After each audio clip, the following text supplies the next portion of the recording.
This program recognizes seniors who have redefined themselves and started life anew. Today, we'll present two seniors who understand the art of living. Coming up, we'll meet a former judge who was tired of seeing young people in his courts, so he gave them a better place to go. Then, he may be the unofficial mayor of Hollywood, but he's the only man who makes celebrities into official stars. These stories plus the word on the street today on The Art of Living. Come here, babe. Come on.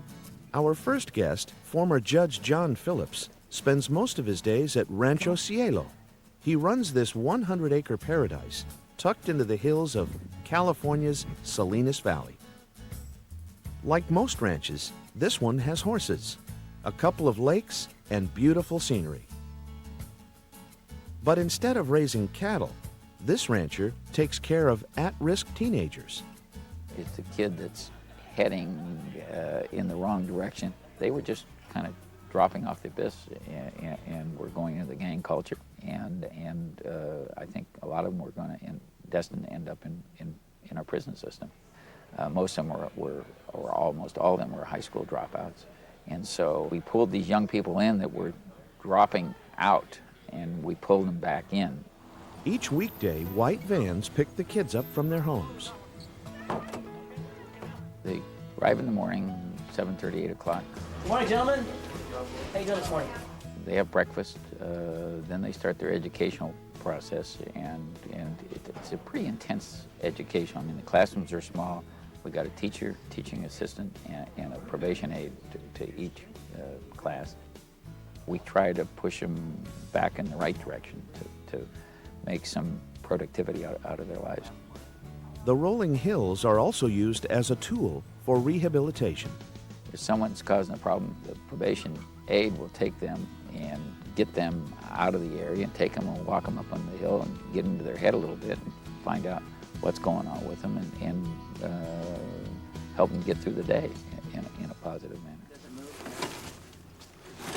In addition to classroom work, the students learn job skills to prepare them for the outside world. See, they know it's feeding time already, don't they? Yeah. They have no job skills, and they have no self-esteem because they don't think they can do anything. And we're trying to reinstill that.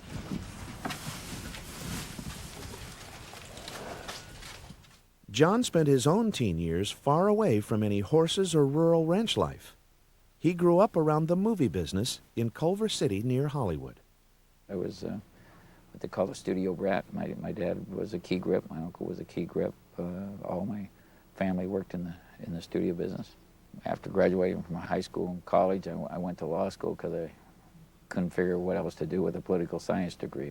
After I passed the bar, I stayed working in the studio business for a while, and my dad reminded me that I'd promised when he got me in the studio business that I wouldn't stay in the studio business, and so I left studio and I went to practice law, and I took a $400 a month cut to practice law when I left the Fox studio lot.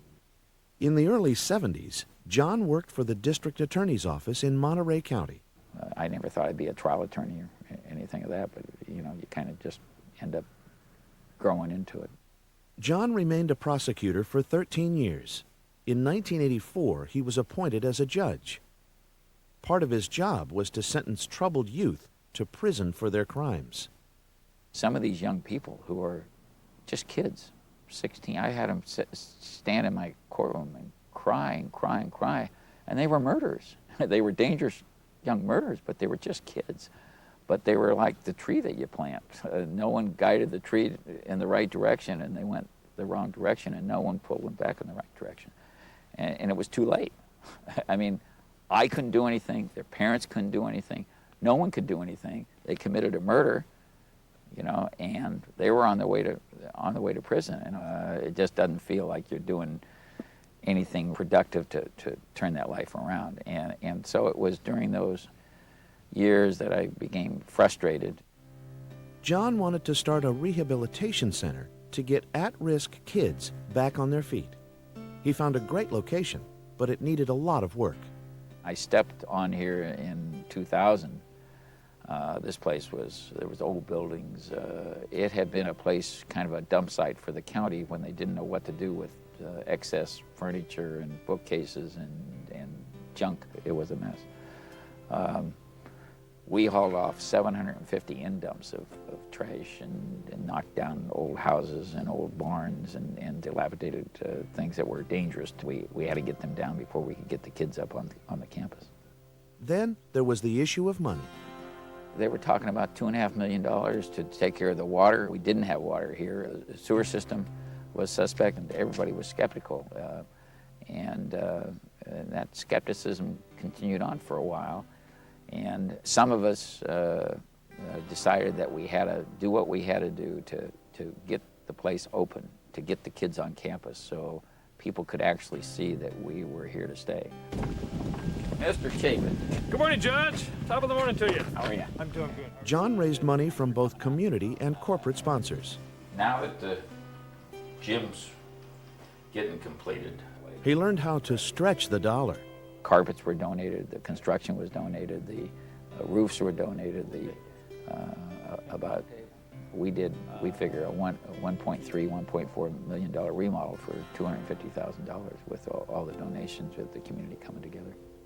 John retired from the bench in 2004 to officially open the gates of Rancho Cielo. Coming up, John's vision to keep kids out of the courts and on the road to a better life sees great success. After the break, on the Art of Living.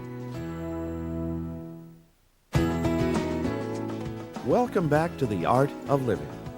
After many trials, John Phillips opened the door to Rancho Cielo to help local youths, but it also had a positive influence on his own life.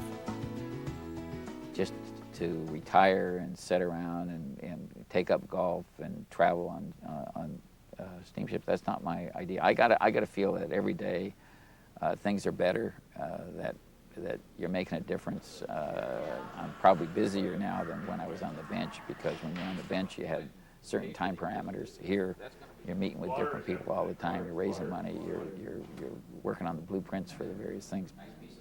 John continues to raise money to expand the facility. The students are getting involved as well. But then you ended up with that $5,000 that you got from Fresh Express, and the reason, and Fresh Express wasn't a company that I've been working with. The reason Fresh Express came here and got involved with it, they heard about from you and your parents and all out in the community what great things we're doing out at Rancho Cielo, and it's not me that's doing it, it's you that's doing it. Our board took another direction of saying it shouldn't just be for the, quote, at-risk kids. It ought to be for all the kids in the community. So that's why we're fixing up the soccer fields, the ball fields, camping areas, so all the kids in the community can utilize this 100 acres. Last year, the ranch graduated 10 students. This year, at least 16 are expected to finish. Once they're off probation, we don't have the wherewithal to hold them here if their parents and they want to move them back to a traditional school, but we find that the vast majority of our kids, even when they're off probation, they want to stay here. This has become their family, and they've grown to believe in it. I've been here for 2 years. I started here with 2 credits, and then now I'm graduating. Like tomorrow's like my last day. So I made 193 credits in 2 years.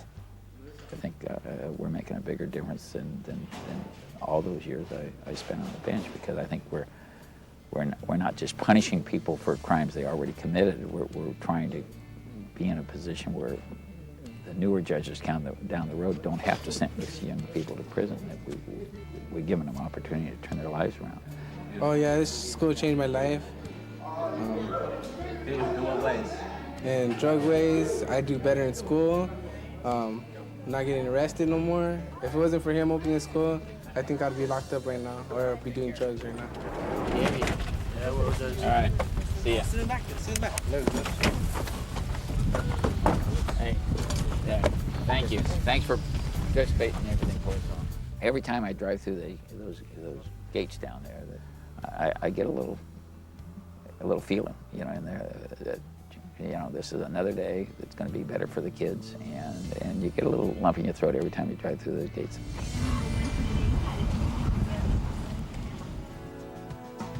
John Phillips dedicated his life after his career to helping kids learn the skills they need to turn their lives around. So we wonder, what lessons do these seniors wish they had known growing up? Let's get the word on the street to find out. Patience. I wish I'd been able to retire sooner. That's about the only thing. Yeah, developing your inner life so you have something to do when you retire, so you're not dependent on your job or somebody else telling you what to do. A lot, an awful lot. How to relax, how to enjoy life. We're all too serious. And I've always been too under the gun type of thing, and a lot of pressure. And now I realize that I guess that's part of the job, what I was doing, but there was a time where I should have done more relaxation and enjoyed myself. Plan ahead. That's exactly it. Oh, every day I learn something I wish I knew when I was younger. I would teach my children to play. I was a workaholic, and I worked all my life, and I would have teach them how to play. That work is essential, but it's not number one. Now let's meet the senior who really makes the A-list.